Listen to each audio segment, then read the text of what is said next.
And hey, the world again. This is Joel Valenzuela. I'm with the Dash podcast. We're number 144 now. I'm joined by my fantastic co-host, Spencer. How's it going, Spencer? Doing well. And take two. Yes, take two.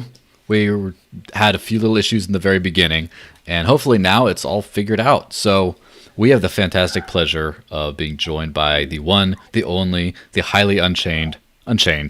How's it going, man? Hello, how are you? I'm very well. How's everything going? Yeah, hopefully everything's going very nicely and smoothly now. But as we were mentioned before, now even though Spencer is a member of the Dash Investment Foundation, he's not here in capacity of that. He's here just to be a good old jolly co-host. But since we have two members of the Dash Investment Foundation, he might as well cover all the new stuff with that. Now, because there might be some new people watching, why doesn't one of you guys give a quick rundown of what said foundation actually is? All right, I'll go for it. So the Dash Investment Foundation was a foundation based out of the Cayman Islands for the benefit of the Dash network. Mm-hmm. So it's an ownerless, memberless, first of its kind entity that has literally, it just gets its funds, no outside investors aside from the Dash network treasury, basically the Coinbase of the crypto. So it comes directly out of the treasury of the DAO. Mm-hmm. Well, fantastic. So, do you have an election for supervisors coming up soon? Is that correct? Yes. Nice. We have. I think it's in Spencer. Is it May? It's May or June. Mm-hmm. I'm not quite sure. I believe we're just discussing the talk to open it up. Yep, I believe it's June. I just want to double check. So, essentially, the first question, I guess, that I'm going to have is, I might already know this answer, but for those out there that don't know the answer, are you running again? I am, yes. Yeah, I'll be. Do you have a platform or anything you'd like to speak on as to what your plans are? Sure. So I've been a diff supervisor now since the beginning, and literally since the very beginning. And one of the things that I noticed about what's lacking in the sense that in our social structure as a DAO is we all come from, most people that are in the Dash. So the Dash, unlike Bitcoin and other cryptos, has a social aspect to it that a lot of people don't realize. When you're able to fund different projects, you're funding people that aren't necessarily used to working in open source. Okay. Now, open source has a long history. It goes back to maybe 25, 30 years almost at least, of basically sharing information, sharing knowledge, and keeping data and information public as much as possible, because it gives you fresh thoughts and fresh ideas versus closed source project, right? When someone works on an open source project, they're working on it because it's a hobby or an interest or something that they're passionate about. Whereas if you're on a closed source project, it's mostly you're getting paid to do it, right? So I have a philosophy. In general, in companies like Google and Facebook and all of this, you are the product. You're not paying for anything, right? It's free. So when it's free, you're the product. With respect to cryptos, it has to be open source, right? Definitely. And when the social part of the network comes out, starts doing different projects. For instance, if you're paying, I have an idea, and I think that it should be something that a lot of DFOs should really think about.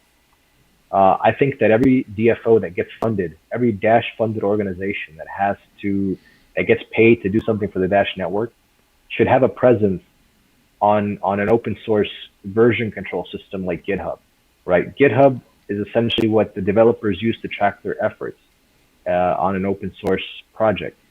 Now, if you're getting funded to do something for Dash, you're getting paid to do something for an open source project, right? So everybody has a right to know what you're doing for the project, for the work you're getting paid for. And so what you're saying is that there's a way to make all this information public for the project, for any DFO. So essentially, if it's not if it's a software project or if it isn't. Like, for example, I have a software You can do documentation. Right. So like I had a software project and it's open source, so everyone can see the code and things that I'm doing. But if my project was more along the lines of, hosting meetups and something, and say something like that were to get approved, you could put information on GitHub. And I was thinking more along the lines of, like, if you're setting up a company, right? You can put your corporate structure, your documents. If you're, for instance, I think the DAO will get to a point where you're going to have to formalize and start making companies, right? For instance, I was looking at companies. You can make companies on the blockchain, right? For instance, if you look at, I was talking to a company one time called Corporatio. Okay, they are a company that makes companies on the Ethereum blockchain, right? Okay.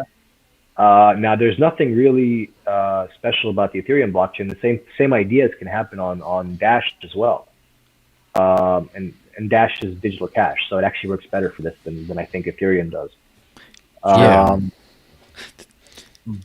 But the way they work is they set up something, they set up a corporate structure legally, and their whole backend is basically just storing information on a blockchain, right?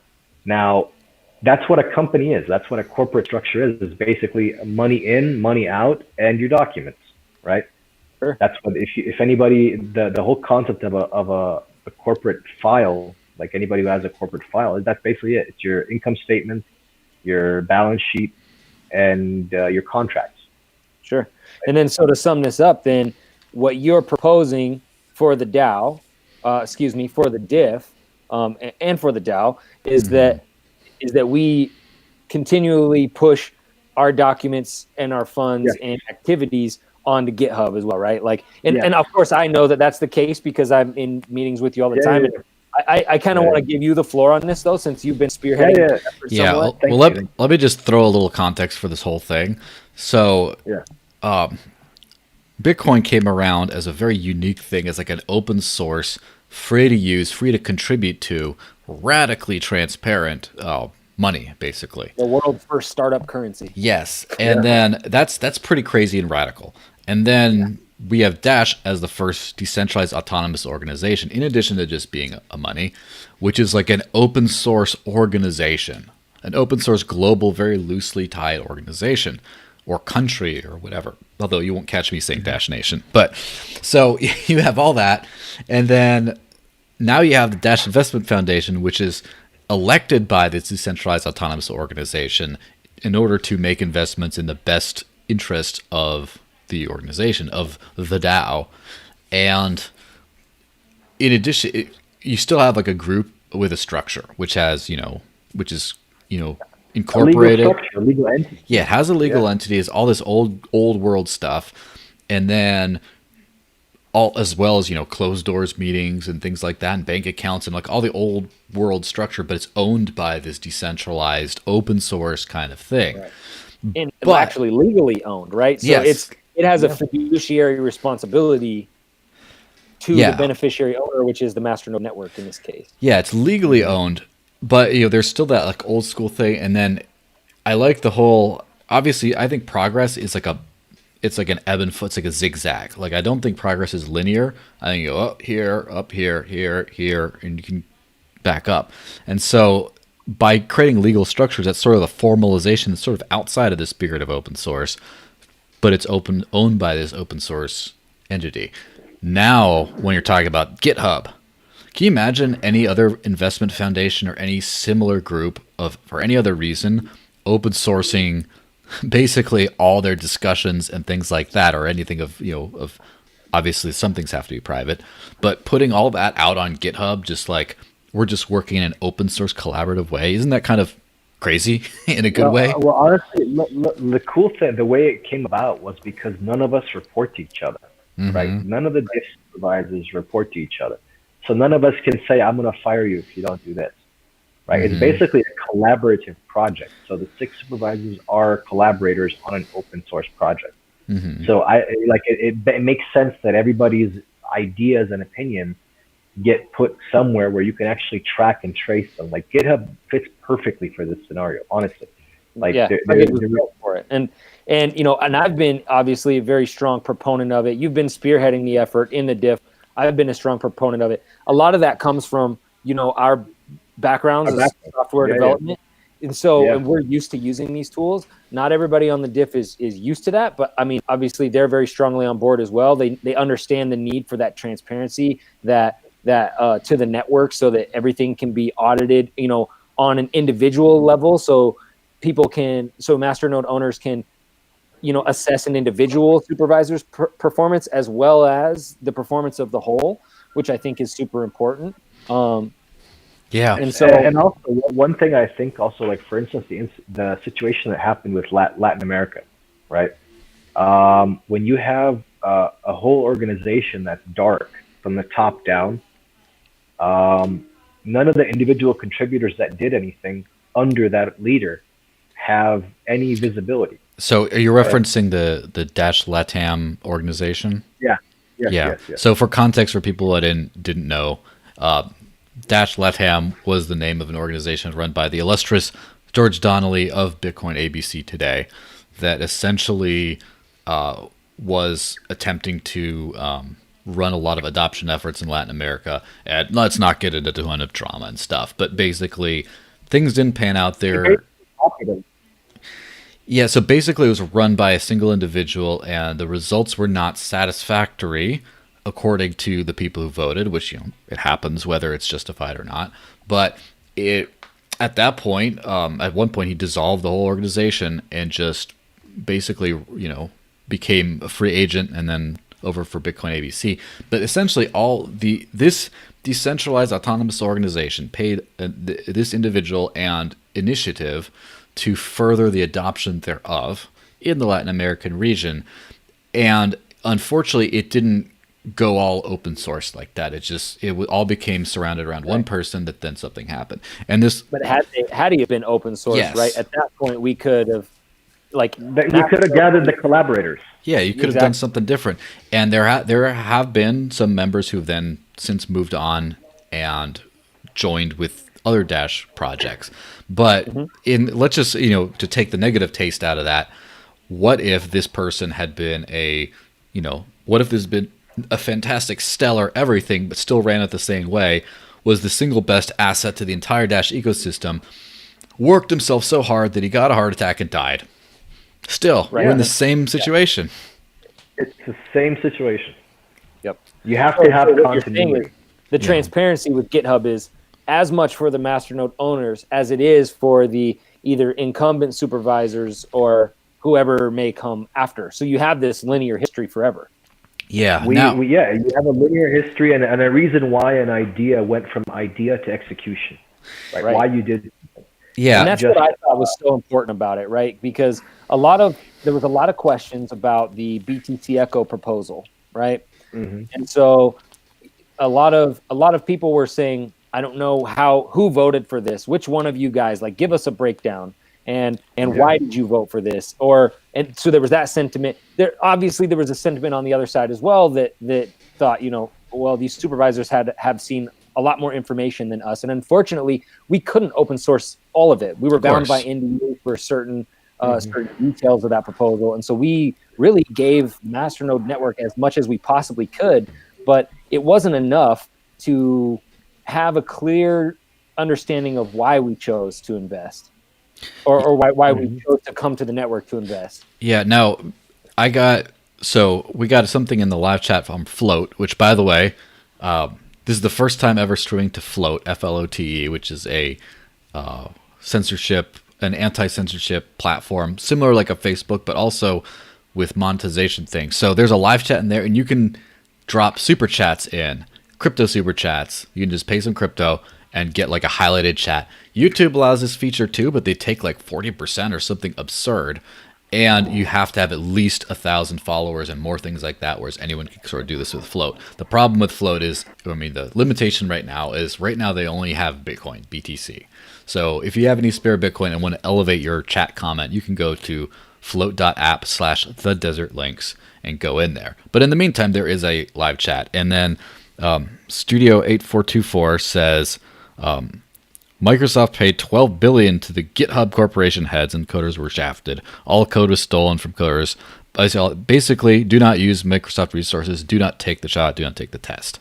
Basically, a contention Look, the thing is with GitHub, yes, you own all your code's on your local network. Your code's on your copy, so they can do whatever they want. So you have it all on your hard drive. So let's take a mythical situation, or a situation where GitHub decides to try to censor the Dash Investment Foundation. What would the actual practical effect of that be? So if go ahead. Two things quickly. I can easily answer this question. Mm-hmm. So great. The very first thing is everybody contributing to the repository has a local copy of all said repositories being contributed to. So first things first, information is not lost. So if it's being censored, that's a problem. But here's the other thing. On top of GitHub, GitHub is actually a company, whereas Git is the technology, right? Yeah. So if we have the information, we can easily store it in any Git repository. Now, a number of those, some with identical interfaces to GitHub. So like Git is one, GitLab. Keybase has Git built in.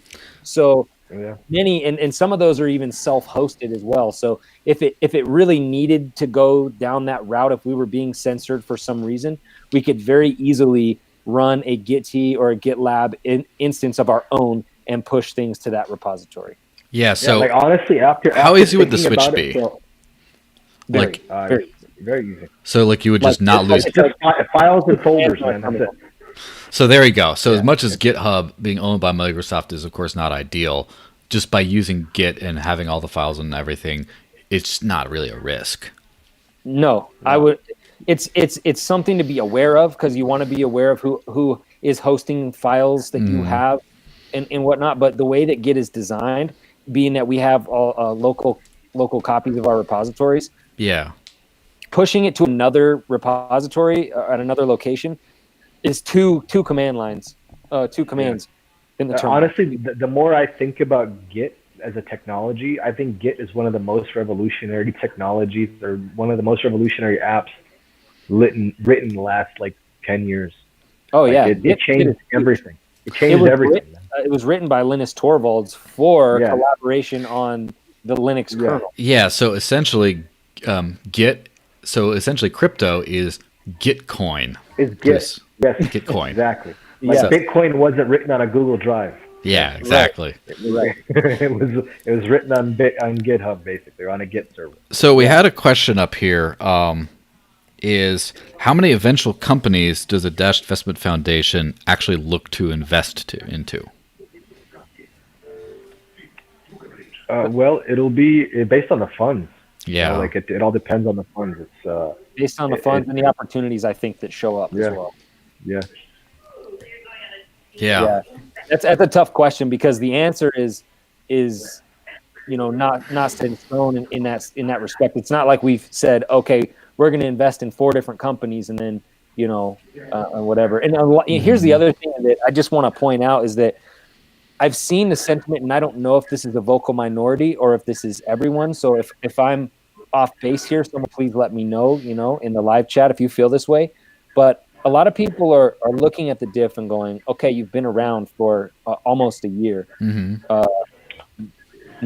Keep in mind we're all volunteers. Yeah, right. Of course. So a lot of people think, well, nothing's happened. Well, it seems like that from the outside, which is part of why open sourcing everything that we do is such a huge thing, because now you can see the discussions that we've had and the discussions that we continue to have, and we understand that that what we were doing in the beginning, company A, company B, company C, it doesn't help anybody to really understand what we're doing. Okay. And so it's kind of like there's a lot that's been going on behind the scenes. This is such a new legal structure, revolutionary legal structure that, getting the accounts, the bank accounts, the accounts on places like Vaultoro and things like that are which is something to mention next. But it seems like, so obviously it's a very revolutionary thing, and it's probably fair to say that not a whole lot of definitive things have been accomplished from what an outsider would say, like, all right, you got money, you started this thing, what are the things to hang on your wall, what are the achievements, all the things you've invested in, how much money have you made Dash?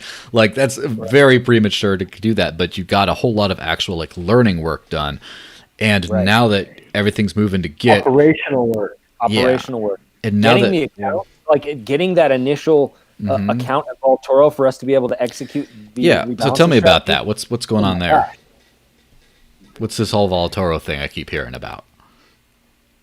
Vaultoro is basically vaulted gold that you can trade directly for Dash and Bitcoin. In Switzerland, either in Switzerland or Liechtenstein. I think they have different vaults in different locations. Yeah. I think it's an awesome platform. I think everybody should go check it out because you can basically hold grams of gold and exchange for crypto when you want to. So you can capture some of your gains from crypto into gold and soon to be silver, probably, to capture some of the gains on the bull runs up. So you don't have outside of the banking system. So instead of, for instance, going to Tethercoin, which basically is an abstraction for a dollar, right? It's just an API on top of a bank account, basically. You can go to gold outside of the country that is basically not reportable because it's held under freehold jurisdictions, I think, like tax-free jurisdictions for that kind of gold holding. So it's superior. It's much, much better than having Tether, right? Yeah, of course. Right. And so especially for long-term savings, for long-term holdings that you want to hedge out of crypto into. And so is the diff using Vaultoro now? We're getting that. We got the account open and we are testing the process now with what's her name? The account consultant. The consultant. Nice. Yep. So basically, and I've heard headlines. I've heard headlines. The toughest part for us is we want to make sure that, the right people have access to the funds. So been testing the process with Demelza to make sure that she not only does she not want to have access to withdraw and move funds, it's probably best if she doesn't. Nothing against her, but just in general, that's too much. But even us as supervisors, it's our responsibility to make sure she doesn't have that ability. Yeah, of course. Exactly. So we're in the middle of testing that process, and once we get that process nailed down on how to execute those trades, with her at the helm of deciding, how and when to execute those trades, but not necessarily being in control of executing or being able to withdraw funds is a big deal. Once we get that figured out, that rebalancing strategy is a total go. Yeah, but I heard the the clickbait headline type thing of, because now the Dash Investment Foundation can rebalance into gold, Dash is actually backed by more gold than the U.S. dollar or something like that. I think it's kind on the next rebalancing up, it will be. Yes, on the next rebalancing up, it will be. Now, that is a little clickbaity. I get what you mean, because it's like, even if it's backed by a gram, it's backed by more gold than the U.S. dollar. But it is kind of, there's many layers to that, and a lot of people, it's a fun thing to think about. Let's not get in the way of that. But there's a lot of layers to that. First off, crypto doesn't need to be backed by anything. It's backed by itself. It's a digitally scarce asset, provably scarce. And if it has value, then it has value. And that scarcity, of course, makes number go up. And although when you get the question in the future, when people say, well, I don't understand that crypto, what's backing it? And you can go, gold. There's some gold. Yeah. Now here's the thing, though. So the Dash Investment Foundation is an organization owned and controlled by the Dash network through masternode votes. It's not every single unit of Dash votes. It's only in 1,000 Dash increments that people choose to band together to create masternodes. So there's that little degree of separation. And then it's the organization. It's not like if I buy like 5,000 Dash just on the open, which I'm not going to do that, by the way. But say if I just get that, I can't go trade it in for some gold. It's just doesn't work quite like that. It's not that simplistic. Not exactly, no, but But at the end of the day, the masternode network and ultimately the entire Dash network is the beneficiary of profits generated by the diff. So if for some reason, Dash went to zero, there is some gold backing it there. And, if obviously not very much, but if there, if the gold had to be liquidated, it would be used to either buy and burn Dash, which is the most likely way that it would probably be redistributed. At some point, that makes everybody's Dash worth a little bit more. I mean, even if only fractionally. But so basically, like if Dash were, let's just say that a lot of rebalancing of the diff goes into gold, and it becomes a significant portion. There's like a lot of wealth stored up in the diff and its holdings, and then a lot of that is in gold, and the price of Dash were to go completely into the toilet, and then the diff could sell the gold that is and buy up all the Dash, all the Dash and rebalance Dash as a whole, not just whatever the diff has as far as that is. Right. So it is something a little bit harder as far as like not more difficult but more like real. That now that the Dash units are tied to physical property and they're tied to other things, like in terms like again, there's now a physical Dash node. Yes. So if you're talking about like Bitcoin and other technologies like that, which no hate because just like get everything is like a revolutionary step forward, and having a currency based on this is great. It's in its own little world, and it doesn't own things. The only thing is the network itself. The units are the only ownable things.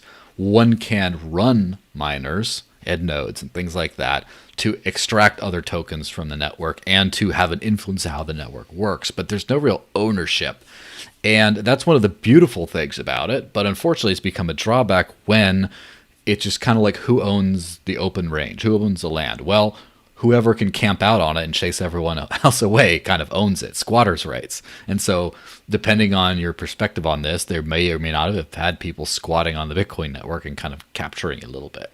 But because Dash is all intentional, if you own a unit of Dash, you have an actual say in that bit of gold in the vault. And that's kind of crazy. Now, we did have a couple live chat questions here, or comments. First off, Mike Lewis, the other Dash Investment Foundation supervisor, said, you'd be surprised who we've been talking with. We can't name names, but I think a lot of eyebrows could be raised if we could publish the list of 20-plus companies we've engaged with. Also, Commander Skull Crush, still love that name, commented about the provably scarce. He says, except Monero. You can't prove Monero is scarce. And that is an interesting element to the whole thing about privacy coins, about encrypted privacy coins, is there's always the drawback of there could be an inflation bug and you can't quite know how much is out there. Now, I did get a super chat, on Float. It was just a super chat tip. Thanks, Aaron. Woo! Okay, we have from Anti-Kaikonen says, if Dash forks, then who gets to decide which version of Dash owns the diff, etc.?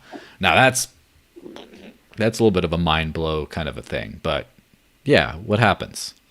Yeah, so I mean, the way that Dash is built, right? Any fork coming off of it that isn't approved by a masternode vote is a fork. Because that's the thing, is like in the case of Bitcoin Cash and Bitcoin SV or Bitcoin Cash and BTC, though there's no reliable way to generate an accurate community consensus of what happened, right? In the sense of, other than just what is generated as consensus anyway, which is, BTC has the Bitcoin name, BCH has Bitcoin Cash, whatever. But there's no way to have a provable, like, this is what the community wants to do in regards to, say, block scaling, right? Yeah. In Bitcoin. So that happened. One forks off and they say, well, the community wanted to do this. Well, how do you prove that? Well, you don't. In Dash, you can. So if you say that if a coin forks off and goes to a smaller block size, that's obviously a fork because the masternode owners didn't approve changing the block size. Mm-hmm. If a coin forks and doesn't change anything whatsoever, then it isn't a fork. It's just a copy. Just a copy, exactly. Yeah. Oh, there's my dog. What are you doing? And that's one of those interesting elements is Dash doesn't really have any forks. I mean, there are code-based forks, as in things that have copied the Dash code base. There are a few that have copied the Dash coin distribution as well, like an actual chain split, but not in those mostly I'm thinking of the safe fork, but not in any contentious way where people are fighting over which is the true Dash. Because think about this. If you have Bitcoin and say Bitcoin Cash, let's keep it simple. Like they split off, they both say they're the true Bitcoin. Everyone has equal coins of both, and then you could dump whatever coins and own whatever you want. But you essentially, that gets cloned, and whichever one succeeds out in the end is the real Bitcoin. And if they both succeed, then the definition of Bitcoin has to expand to more than one. Now, that kind of forking to disagree on to disagree on consensus doesn't really exist with Dash. Technically, yes, but masternodes can vote and run, however the treasury gets turned out, just governance questions, things like that. And if you disagree with the result and you split the network, the same people you tried to fork away from own the new network too, right? It's just the entire same group of masternodes that just kind of run it. So it's not like you're avoiding anything. And we have seen and that's my point. And that's my point. That we have a consensus. So if you say raising the block size or whatever, and it passes by 51%,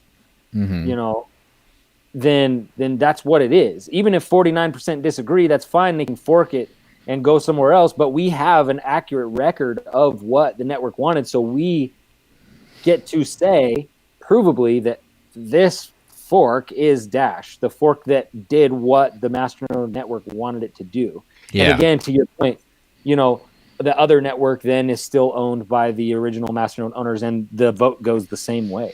Yeah, and so that's one of those crazy, obviously these are weird fringe kind of ideas, but there have been coins that arguably forked from Dash, and for example, PIVX is a good one because PIVX was a fork of the Dash code base as far as I know. And they wanted to change their idea was to change consensus. A lot of the people yes.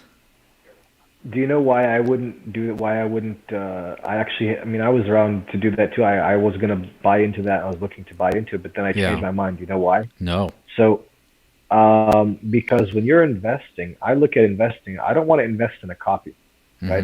When I first got into crypto, I looked at Bitcoin, and then I was a maximalist for a couple of years, and then I was like, okay, but you have to look at coins that you can't do stuff on Bitcoin. Like I understand software. You can pretty much anything that can be written in one crypto, for the most part, can be written in another crypto, except with respect to the social contract stuff, right? Like once that stuff gets built in, it starts to get to ossify. It becomes hardened. It's very difficult to change.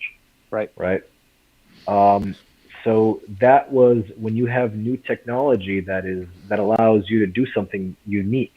Dash invented this, right? Dash invented certain technologies like the masternode and a lot of other things. Why the hell would I go buy the copy of that, right? Yeah, as a copy, the skill set that wrote it. Yeah, so as a copy. Now, PIVX was copied kind of from Dash, but then changed some things significantly. And I said there's other reasons to whether or not to invest or use. But the way it was, there was a bunch of people involved in PIVX in the early days who were disgruntled former Dash community members. And what they ended up, rather than just split the coin and be like, we're the real Dash. No, they never tried to do that. They just said, we're PIVX. They created PIVX from, I guess, the ground up, as it were. I mean, they copied Dash from the ground up. That's a funny way of thinking of it. Yeah, I mean, listen, everybody's entitled to their own project. That's fine. I have no problem with that. But when I look at as an investor, when I'm someone who wants to invest their money, I personally, and I'm talking about just me, right? The only reason I invested in Dash outside of Bitcoin was because I saw unique technology that came out. Originated. Right? A different idea. It's not just it's not just not a being copy. able to implement things one way or another. It's Dash's ideas. Quite a few things. Yeah. So that's kind of the idea with other coins. Because there's no governance mechanism. Not all other coins, obviously, but when you have a disagreement and you cannot come to consensus, you split, and then both have claim to the title of, say, original Bitcoin. In this case, three contenders, and they kind of battle it out, and whether or not if one definitively wins over the long term, that becomes, I guess, the original Bitcoin or whatever, the real one. And if that doesn't quite produce itself, then the definition of Bitcoin itself gets watered down a little bit. Now, with Dash, the way people do that isn't that way, because that would just be the way you do it is you do find out whichever the masterminds vote for, that is the original Dash. And then if you have a different vision, you can still fork off and explore that vision, but it's not Dash anymore. It's something completely different. Right. So if you think about PIVX, right? Instead of taking this Dash source code and turning it into PIVX and changing the consensus mechanism to proof of stake, what they could have done instead was put in a DAO proposal to say, hey, we think we should change the consensus mechanism to proof of stake. Now, if Masternode owners would have voted that in, then it would be implemented, and then Dash would be proof of stake, much like PIVX is now. Obviously, that probably wouldn't have happened, given the especially not at the time. Yeah, definitely. But I mean, that essentially would have created PIVX through Masternode consensus, and it would have remained Dash, right? Yeah, but had of it course. not been approved, then they do the same thing they did anyway, fork and change the consensus mechanism, and it's still clearly not Dash. So it's really a philosophical argument. Even that, man, the thing is, it's the network effect, and the network effects are very hard to get. It's only a few coins that started in that era, right? That are around today. That are around today, right? Because it's just certain use cases, and it's not just about copying a code, putting in some code in another repository and launching it. I mean, you can do that, but it takes a lot of effort to get a community going, Yeah, and that's one of those things that we kind of see is usage is what matters. And that's the thing about open source tech is you can have closed source tech that then a company's behind. You can tell the company's balance sheet, and you can tell how many users, and it's pretty easy to kind of group that together. Now, open source tech, anyone can build, anyone could run, but there's no real responsibility. I mean, Dash is a little different, as we covered, but it's like, what human energy do you feed into it? And by the way, I think that's been one of Dash's mistakes, which has not been a technical mistake, it's just been a cultural mistake, I think, is operated too much as a closed source company, operated too much as we have a treasury to pay for stuff, so therefore that's it. And there's a lot of volunteer, especially development, but also other projects that just don't get to happen.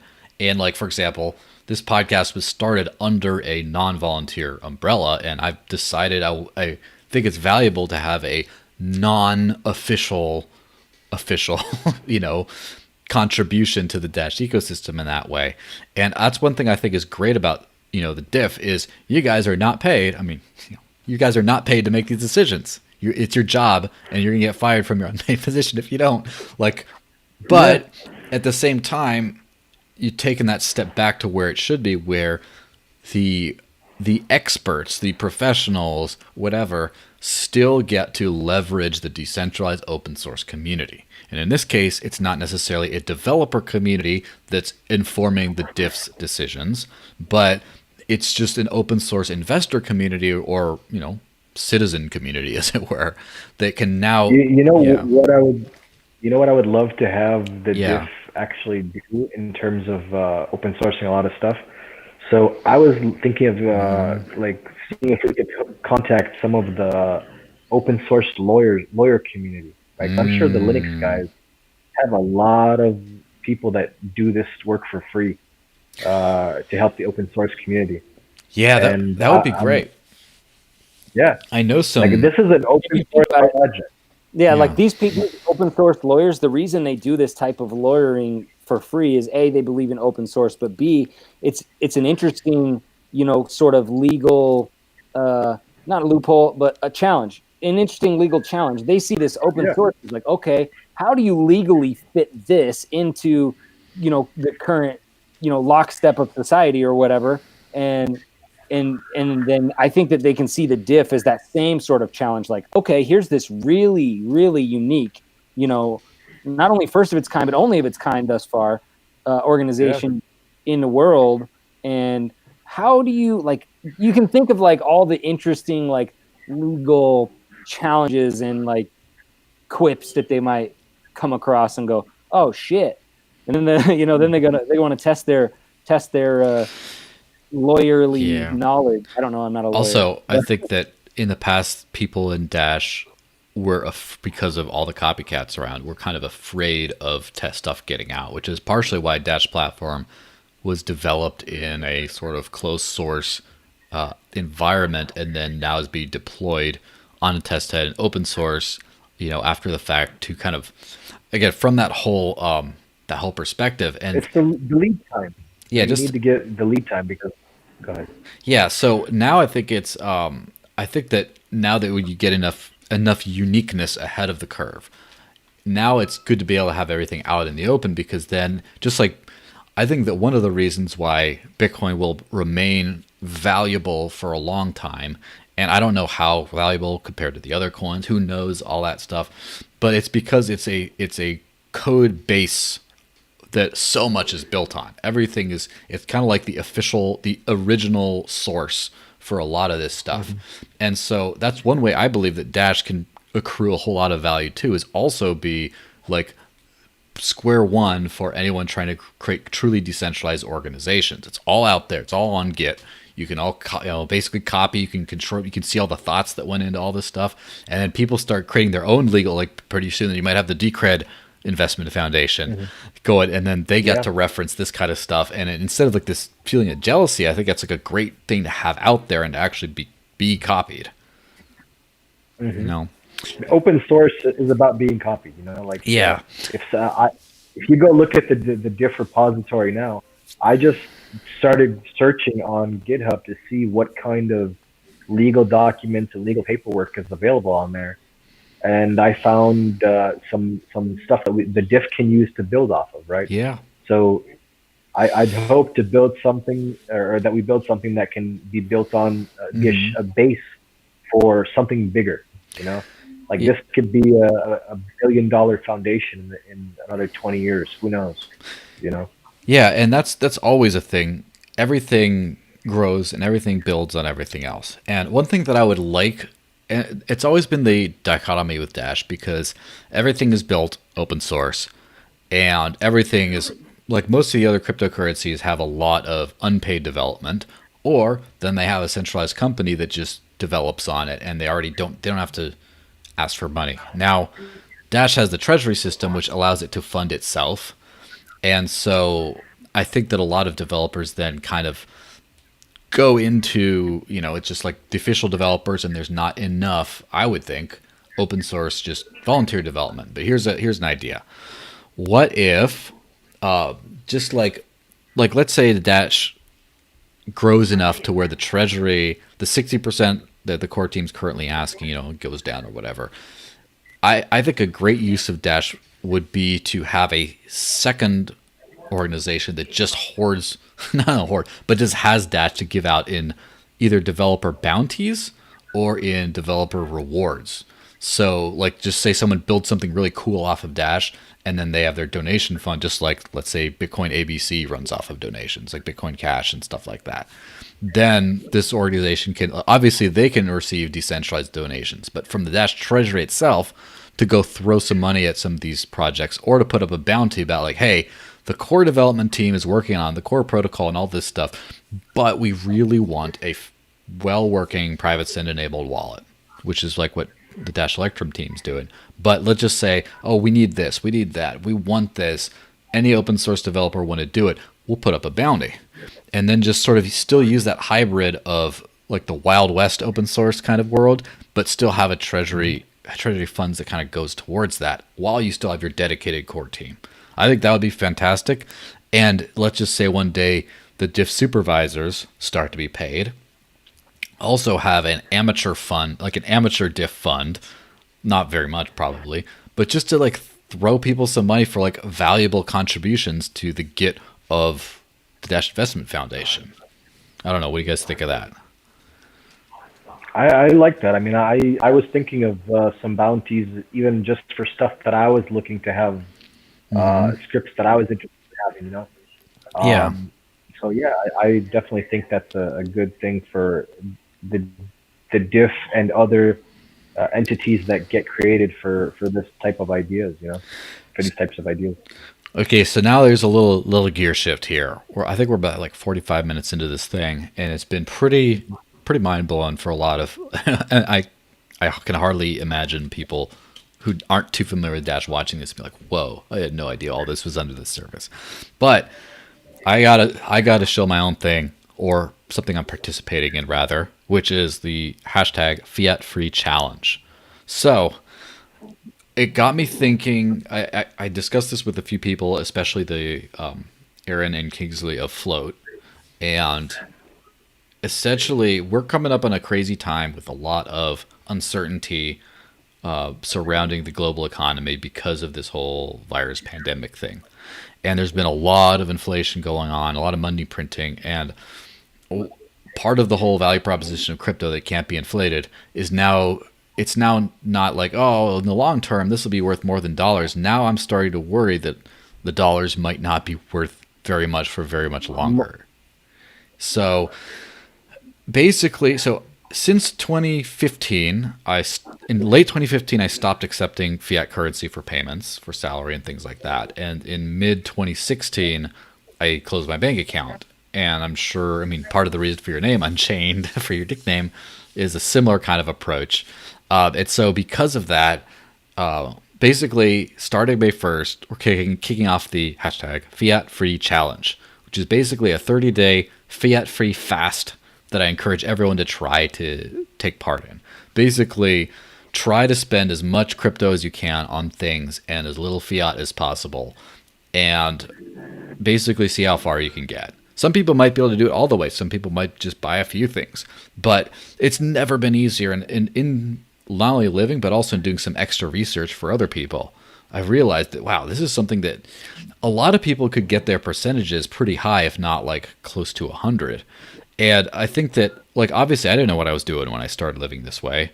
But I'd give it a shot and surprised at how far I got, to be honest. And I think a lot of people don't know that they can do this much. And I've heard a lot of people say like, oh, that's so hardcore, I could never do that. Or, oh, I got bills to pay, I got kids to feed, I couldn't do that. I think you can. And I want you to kind of join in on that. I've been living it. Yeah. So for me, this is what I keep telling everybody around me to do. Honestly, I tell people this so often that they probably get sick and tired of hearing it from me. Yeah. I'm already disqualified. I bought a laptop yesterday. Oh, but it's not May yet. You're good. So yeah, that's true. Good. So to be not obviously, plead the fifth if it's too personal, but what where did you get it from? Is it any site that like a mainstream site? The laptop? Yeah. Oh, just Dell. You bought it from the Dell site. Doesn't Dell take crypto or something? I thought the Dell. They do ship computers pre-installed with Linux though, which is cool. Yeah. So if you had different limitations, so I got the laptop this is running from with crypto. Obviously, I paid Dash for it through Amazon, because you can get Amazon gift codes through the number one thing right now is BitRefill. So that's how I got the laptop. So you could have done that. BitRefill is honestly fantastic for everything, and it's a big highlight of how Dash is different and better, because if you use a gift GYFT or eGifter type thing, or with other cryptocurrencies, you buy and you have to wait for a confirmation to get the code. But with Dash Instant Send enabled on BitRefill, you buy it and it just right away shows up. So like I've been in line at the Chipotle, and as I said a million times, and people are probably tired of it, but oh, this is gonna be $13. I went $13, buy, pay, and I just scan at the register, and it's faster than like a credit card. So that's a huge thing. And I want to give a huge shout out to the Lamium folks. For anyone who was actually at the Dash convention in Europe, Lamium, I'm sure remember the Lamium presentation, but Lamium is a Bitcoin and Dash only service. It's like that allows you to pay your bills with crypto by having someone else pay them for you. So, and this is like I've actually used it in the US, and it does work in the US surprisingly, where you can pay your electricity bill. You can just say, put it online, put up the Dash to cover it, and then someone just takes care of it for you. And it's fantastic. Just between those two things, that's like almost everything you need to live off of crypto. And of course, discoverdash.com and the app helps you with that. I like anypaymap.com because that's the AnyPay point of sale system, their map, and it actually shows you how recently someone spent crypto at those locations. So you're not like, oh, I wonder if this place still takes crypto. Oh, no. It's like more targeted, useful information. So obviously 2/3 of this call is already doing the Fiat Free Challenge. I guess we got to muscle Spencer into doing that, huh? I mean, I'm working on it. I don't spend a lot of money anyway, to be honest. Yeah. Well, but the thing is you know what the best way to do this, man, is just trade with other people around you, like peer-to-peer trading. Honestly, I trade with my friends. I do that so much anyway. I mean, I already do. Does it count in Fiat Free Challenge if I use my Uphold debit card? That's part of it. That's that's not nothing. Let me put it that way. That's definitely not nothing. I do that all day, every day. Yeah, I already get my paychecks deposited through Cornerstone into my Uphold account. So I'm all Dash all the time. I just swipe the card when I need to. Yes, and so Susie Ray in the comments on Facebook says, I took the challenge. You can do it all on the spend card. So again, another thing. So is the Uphold card available only in the U.S.? Yes, I think. And is it publicly available, or is it only in the beta? It's publicly available now. Yeah, my Nice. girlfriend's had it for like 6 months. I finally got it like 2 weeks ago. Yeah. So right now, Uphold is in the Dash wallet. So if you download the Dash wallet, there's like Uphold you can use to buy and sell to get in and out of Dash. So for the person who just wants to have everything go as smoothly as possible, here's what I would suggest. You get the Dash wallet, you download it, you get an Uphold account hooked up with that. You buy, let's assume you have no Dash. You buy Dash, and then you move it straight to the wallet. So now you can spend it around wherever you can find it. And then you also get an Uphold card that now can feed off of that whole thing. Now in person, of course, you can upload your bills to lamium.io, and then you'll pay them. Then, hey, that's great. I didn't realize I could spend so much. This is great stuff. And then the BitRefill workaround is kind of cool too. But then if you just find places you can spend it directly. Now, if you happen to be in New Hampshire, you're lucky. It's much more fun to spend directly. That's for sure. Yeah. And just look around. There's a brewery here, and I don't drink anymore, but they make root beer, and they take crypto, and I'm like, oh, really? Are they on Discover Dash?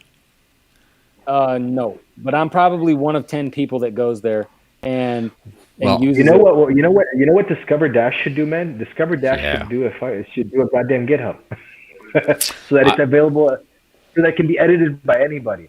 Yeah, so that you can just put it in. So now this is an actual question. Like how would that work as far as listings? Like who could put in a listing and who could verify it or remove it? Like whoever owns the repository can approve or deny. Yeah. And if you had, like in our case at the diff, we have 6 repository owners, and we need 4 of 6 to approve it in order for it to merge to the master. Yeah. So that is something I would be extremely interested in. I don't have any time to spearhead that myself, but if anyone's watching, open source the repository, and then it all just feeds back into the app. I mean, that would be absolutely fantastic. Ooh. That'd be the best. Yeah, and that's also a thing. I've noticed this with other merchant maps is they tend to just not be used. And I mean, I know the Bitcoin.com wallet has one in there, And I haven't checked lately, but I've seen a lot of very inaccurate listings on there too. It doesn't mean it's all inaccurate, but it's one of those things where because there's no centralized company behind all this, behind crypto, you cannot know who all spends it. So you need something that's open source that works that way. Now, yeah, basically it'd be good to have some bounties to also be able to throw at people with Discover Dash. But anyway, this challenge I think is really important because for just the fact that so many people are so hopelessly reliant on the old systems, the old monetary and financial systems. Even heavy crypto investors would be completely screwed if the banks just collapsed tomorrow. Like they would not have anywhere, they wouldn't know how to use this. They say, hey, I got this other stuff to like their local merchant. They'd be like, I don't care, I'm only bartering right now. Oh god. And then it just, I think people really need to learn how to use this stuff today in the event of a collapse, or just, let's be a little bit less dramatic, devaluation. Just people are going to have a significant portion of their, or it depends on how rich someone is, but a significant portion of their funds in something that's liquid, in something they can spend on things. And if you can spend the crypto, you don't need the fiat really. And even if you need it for some things or for hedging, the more of it in crypto you have, the less of it the more of it in crypto you can spend, the less you need in fiat. So what's the law? Good money drives out the bad. What's that called? Gresham's law. Gresham's law, right? Which is not. I mean, that's a lot of. I mean, I don't care about that law. I'm an anarchist. Yeah, I know, right? No lie. Real quick, it's maybe a little off topic, but yeah, I don't really care. But I got a question in the chat from Hilawe. I don't know if it's Hilawe or Hilawe. Hilldog. Just call him Hilldog. Hilldog. Yeah. All right, Hill. So Hill says, please ask Unchained about how it doesn't make sense for people to say that MNOs need to fill up the available treasury budget because there's space. How it's basic economics and whatnot. Yeah, it doesn't. Any money you throw, like, look, we're going through an economic collapse. Okay, like this virus has basically stopped world commerce, and nobody leaves the house. So all MNOs should really be looking at the projects that we're funding now and see if they can actually operate and do business, or even leave the house in their location, right? You need to pay attention to this stuff, and you need to understand that the world, when you're funding stuff around the world, you have to understand the business that's going on and the economics that are happening around the world. You can't just hand out money. Like, as someone who's done business and who's started his own business and worked on a lot of different projects, nobody cares when shit's free. Right? Yeah, I hate of course. to be so blunt. Yeah. But like you actually, if a lot of people that are in sales, the moment you start upping your price and valuing your work higher, other people value your work higher. Right? So once you give something for free, like you hand it out, I guarantee you half the time when we hand out money through the DAO, it just gets spent. Like it just goes to, as soon as it gets bought, it gets handed, it gets sold to someone else for the local currency. Definitely. So and that's downward price pressure for sure. Mike Lewis, he says in the chat, Masternode owners need to think like owners. And I think that's 100% accurate. Yeah, and this reminds me of the reward split thing. So Ryan Taylor, at the end of last year, gave some, at the Evolution Open House, he gave some talk about the tokenomics of Dash that he believed were causing big spikes in the price and big crashes and issues. And so basically he was talking about there might be a few ways to alleviate that. As part of that discussion, which is a whole, we spent episodes and episodes worth on that whole general discussion. But part of that was to change the allocation, the treasury allocation, because right now it's 10%. And it's a hard 10%, and whatever isn't spent just doesn't get created. Now, basically, what happens if masters don't spend it, as we were saying, is now the Dash supply becomes more scarce, so therefore the individual owners, holders, their valuation should, it theoretically goes up, or it doesn't go down as much. Now, the problem is that that's not enough of that's a lot of people don't know that. They think of it as free money and they want to just spend it. Otherwise, it doesn't exist. Like they don't understand the scarcity model of that. Now, on the other side, though, they don't. I honestly don't understand how people don't understand that. I know. Like, because you have to think about it. Because you have to think about it, and people don't think. Yeah, because you have to think about it. Like it's not like it's free money. Yeah, it comes out of somebody's. But here's a way to fix it. So one thing Ryan mentioned he'd be in favor of is, say, having a flexible treasury, possibly a lot higher, but also every extra bit comes out of masternode's pockets. Like literally, if you don't spend, like say you spend 5% of the treasury instead of 10%, that 5% would go into the pool of masternode rewards that all masternodes get. And then if they, obviously if they want 20%, then it would be an extra 10% out. And here's the reality of things. If you make people think, there's two economic principles at play, right? One is just the basic supply and demand, the basic scarcity. But the second thing is every single barrier that you put in front of someone before they hit the action makes them less likely to hit the action. And so if you make people think, if you make it harder, you increase the cost to come up with these great economic ideas, then they probably won't, which is what's happening. Now, if you actually show them the money they get, so if you itemize, like for example, say you have the same master makes the same amount of Dash every month, whether or not the treasury is spent. There's just no information right there. They have to think, probably my Dash isn't worth as much. But what happens if they actually don't get as much? Like they throw some Dash at some crap project that's not going to do well, and then all of a sudden they actually make less. It comes out of their itemized pocket. Or what happens if they don't waste the money, and then all of a sudden they get more coins at the end of the month or at the end of the cycle? Now you actually deliver that same information straight into their, not trying to be mean, but like their tiny little brains. Like everyone has tiny brains when they're, because everyone is just, there's so much information. It's so hard to get any of it in there that the easier. You got to make it a binary decision. Yeah. Right. And spend money on the treasury or don't spend. I could see one thing. It's either money in my pocket or money in someone else's pocket. I could see one thing. And that should be. Yeah, that would be so genius. Masternode owners that don't. Yeah, that'd be fucking great.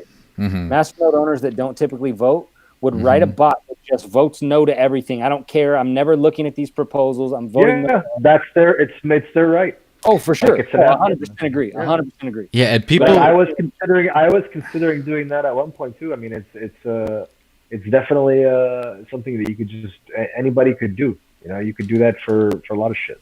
Yeah. Oh yeah. Yeah. That's why I started getting into programming, because I'm lazy shit and I write bots for everything. Yeah, I automate. Yeah, that's the same thing I do too. Yeah, and honestly, I love Python. Yep. And so honestly, write that shit. If a lot of masters were just like, you know what, I want more money, and they just wrote the no bot. So now instead of robot, it's a no bot. Just votes no on everything.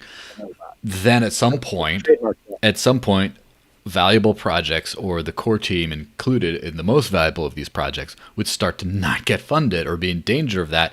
And then you know what would happen? Hold on. I'm going down the process. Whitelist, man. Yeah, well, you could put a whitelist as well if you did. Some people might just be like, you know what? The core team takes money on my pocket too. I'm just going to vote no on them too. But whatever, there's a lot of non-voters who just don't need to care about their investment because it's just on autopilot.